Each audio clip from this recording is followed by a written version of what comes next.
Welcome back, everybody. Ready for another deep dive? Let's do it. Today, we're going deep into the world of super heavy nuclei, Oh, yeah. those massive elements way down at the bottom of the periodic table. Absolutely, those exotic ones. We've got a recent scientific paper as our source material, Okay. and it's all about how scientists are using this technique called cold fusion Uh-huh. to try and create these brand new super heavy elements. Sounds fascinating. It really is. And one of the things that really caught my eye is this concept of an island of stability, Oh, yeah, I've heard of that. which is basically this theoretical region on the periodic table, Right. where some of these super heavy elements might actually exist for way longer than we'd expect. Longer half-lives. Exactly. So longer half-lives. So let's break this down. Could you give us a quick rundown of what super heavy nuclei actually are? Well, superheavy nuclei, these are elements with an atomic number greater than 103. They're incredibly massive. Okay. And often, they're unstable. They decay really quickly. Oh, I see. So how does this island of stability idea play into all of this? Oh, well, picture the periodic table like a giant ocean, right? Okay. And these super heavy elements are like islands scattered all over it. Mhm. Most of them are tiny, and because of those short half-lives, they sort of disappear quickly beneath the waves. Oh, okay. But the island of stability, that's like a mythical island, a big one, that defies the norms.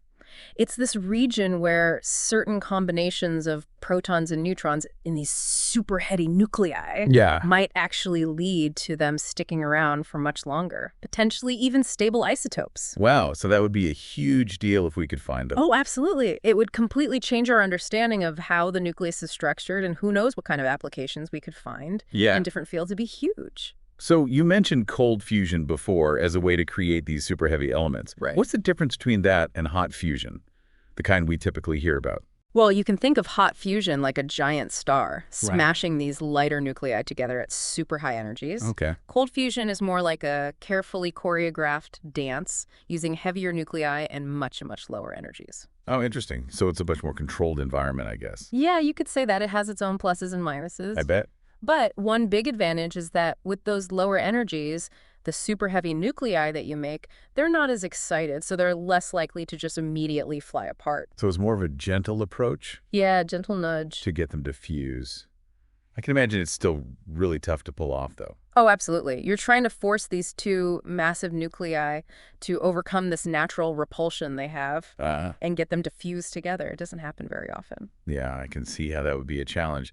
So how do scientists even start to study these really complex nuclear interactions? Right. The paper mentioned something called the Dinuclear system model. Yeah, the DNS model. Well, think about it. Yeah. Trying to keep track of every single proton and neutron during these reactions, it's incredibly complicated. Right. The DNS model simplifies things. It treats the colliding nuclei as two separate things interacting with each other.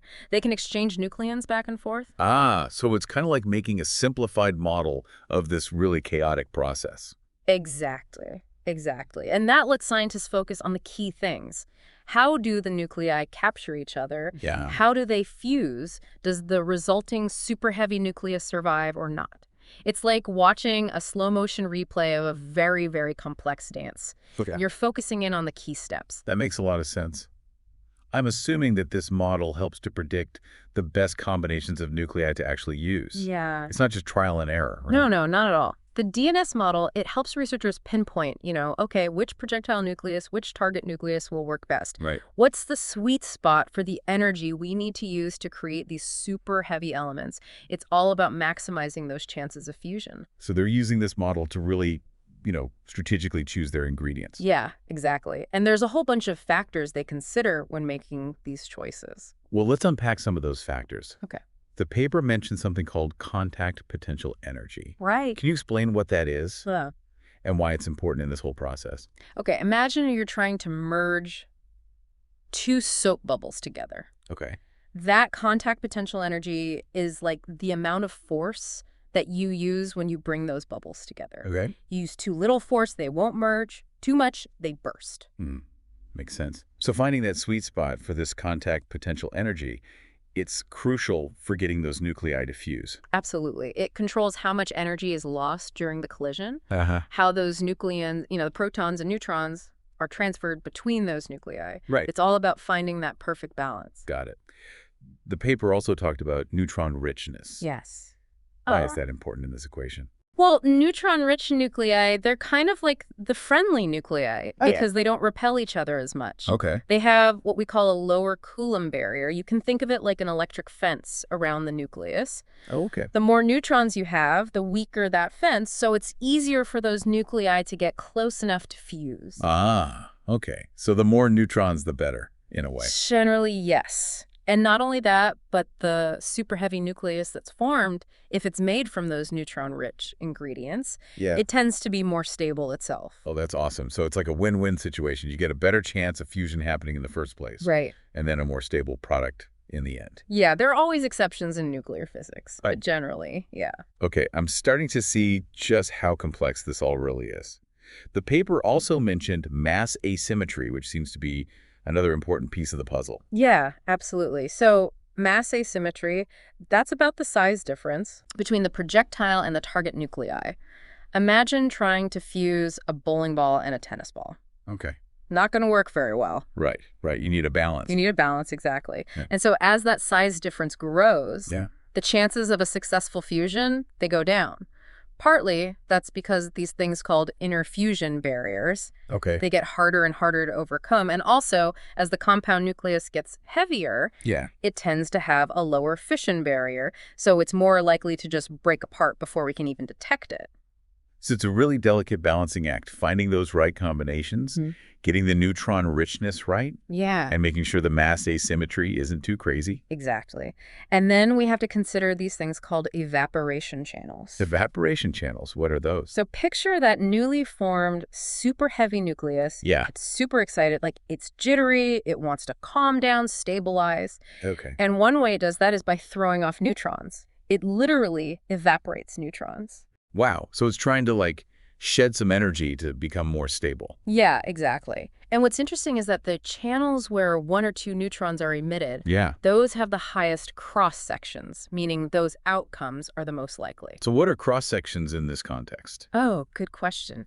In nuclear physics, a cross-section represents the probability of a specific reaction actually happening. Oh. So a higher cross-section means there's a higher chance of that reaction actually occurring. Got it. So the nucleus is trying to find its happy place, and sometimes losing a neutron or two does the trick. Exactly. But as you get more neutrons being ejected, the chances of that nucleus surviving, they plummet. They do. It gets less stable. Okay, so we've got the basics of superheavy nuclei, this intriguing island of stability, Yes. and this whole delicate dance of cold fusion. But does this model, the DNS model, actually work in the real world? That's the big question. Yeah. And, the researchers didn't just come up with this model for fun. They wanted to see if it matched reality. And the results are pretty exciting. Ooh, a cliffhanger. Well, I guess we'll have to wait until next time to hear about that. You'll have to stay tuned. To all our listeners out there, join us for part 2, where we'll dive into whether this model actually checks out when compared to real-world data. It's going to be a good one. It's going to be a fascinating journey into the heart of nuclear physics. All right, welcome back, everyone. So last time, we left off with a bit of a cliffhanger. Does this DNS model actually hold up in the real world? Can it actually predict the outcomes of these super heavy element fusion reactions? Well, the researchers actually put it to the test. They wanted to see if it matched up with real experimental data. And what they found is pretty amazing. Okay, I'm hooked. Tell me more. So they looked at a whole bunch of different cold fusion reactions that had already been studied in labs. Okay. For example, there's this reaction between iron-58 and lead-208, and it produces the super heavy element hassium. You can actually see it in figure 2 of the paper. So they basically tried to, recreate those experiments virtually using the DNS model. Yeah, exactly. And they had to do a little fine-tuning. They adjusted this parameter called the contact potential energy until the model's calculations matched the actual results they saw for hassium production. And did it work? Did they find that sweet spot we were talking about earlier? They did. And what's interesting is that the optimal contact potential energy for this reaction, at least, it was actually lower than what some traditional models predicted. That's kind of unexpected. Does that mean we were a little off in our understanding of how those nuclei were behaving? It could mean that those nuclei are maybe deforming a bit more during the collision than we initially thought, Uh-huh. which, that affects the energy dynamics of the whole process. It just goes to show we're still learning and refining our understanding of nuclear physics. Yeah, I love that. Every new discovery opens up even more to explore. It's like peeling back the layers of an onion. I like that. But instead of tears, we get these mind-blowing insights. Exactly. And they didn't just stop with that one reaction. They went on to compare the model's predictions with data from a bunch of other cold fusion reactions.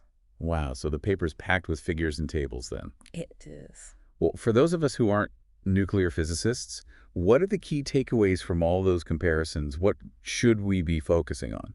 Well, I'd say one of the most interesting things is that the model, it accurately predicts which evaporation channels are most likely. Remember we talked about those excited superheavy nuclei calming down by getting rid of neutrons? Right, yeah. Well, the model consistently shows that those channels with 1 or 2 neutrons emitted, those have the highest probability. And that's exactly what they saw in the experimental data. So it's another point for the DNS model. It seems to be doing a pretty good job of predicting what happens in reality. Yeah, it gives us a lot of confidence in its ability to make predictions. Right. Which is super important for when we want to design future experiments to create new elements. Yeah, makes sense. Now, looking at these figures, I see this trend. Like, the heavier the compound nucleus gets, Yeah. the lower its fission barrier becomes. Can you just remind us what that means and why it's important in creating these super heavy elements? Sure. So the fission barrier, that's basically the amount of energy a nucleus needs to overcome, to split apart. So a lower fission barrier means the nucleus is much more fragile. Okay. It's more likely to just break apart before we can even detect it. And as we go further down the periodic table into the super heavy elements, they get more and more fragile. So it's like they're made of increasingly delicate glass, just waiting to shatter. That's a great way to put it. And that makes it even harder to create and study those super heavy elements. Right. Because they might fuse for a tiny moment. Yeah. But then, boof, they break apart before we can confirm they were even there. It's a race against time to catch these fleeting giants. It really is. So understanding the things that affect those fission barriers, that's super important. It's complicated, though, It depends on how many protons and neutrons there are, the shape of the nucleus. So many factors. Yeah, a lot of factors. The paper also mentioned that they identified a specific contact potential energy value for each reaction. Right. Is that just some random number they came up with? Or does it tell us something more about what's going on during fusion? Oh, it's definitely more than just a random number. Remember, that contact potential energy, it's the energy at the moment those two nuclei first touch. Okay, yeah. And the interesting thing is, for some of those reactions, that value was actually lower than the minimum energy that's needed to even form that potential, that pulls the nuclei together. Wait, lower than the minimum. So wouldn't that mean they shouldn't even be attracted to each other in the first place? You'd think so, but it actually suggests that something interesting is happening even before the nuclei fully merge. Yeah. Well, it could be that nucleons, those protons and neutrons, they're already starting to be exchanged between the nuclei, Right. even before they reach that point of minimum energy. So it's like they're already holding hands and swapping a few personal items before they fully decide to commit. I like that analogy. It really highlights how dynamic these collisions are. It's not just two static spheres bumping into each other. There's this intricate dance of forces and shapes and energy exchanges happening at every step. And the DNS model, it helps us see those steps. This is blowing my mind. So the DNS model isn't just helping us predict these reactions. It's giving us a deeper understanding of that whole intricate dance happening at the subatomic level. Exactly. Theoretical models like this, they're powerful tools. They're not just about making predictions. They're about helping us visualize and understand those mechanisms that drive the universe at its core. I think we've done a pretty good job navigating all those figures and tables in this paper. We've seen how this model, the DNS model, actually holds up against the real world, how it highlights the importance of things like those mass asymmetries, those crucial evaporation channels, and those delicate fission barriers. And we've learned just how dynamic those fusion reactions are. It's not just a simple collision, it's a complex dance of those subatomic particles. But now, the really exciting part, using this model to predict brand new elements. Remember that huge list of 145 potential combinations? Yes. Well, we need to explore those and see what's waiting to be discovered. It's like we've got this treasure map to uncharted territories in the periodic table. Who knows what we might find out there on those islands of stability? I can't wait to find out. To our listeners, don't miss the grand finale. In Part 3, we'll delve into the exciting possibilities of creating new elements, pushing that periodic table even further. Stay tuned. It's going to be good. Okay, deep divers, we're back and ready to uncover some new elements. We've got that massive list of 145 potential combinations. But the researchers actually went a step further and used the DNS model to figure out which ones were the most promising. Right. It's like you wouldn't just dig randomly in a field looking for treasure. You'd want a map. Exactly. So this model, it's like our treasure map, and it's pointed them towards the combinations that are most likely to actually produce these new super heavy elements. Yeah, and they narrowed it down to the top 10, the ones with the best shot. So it's like a nuclear physics greatest hits album. You could say that.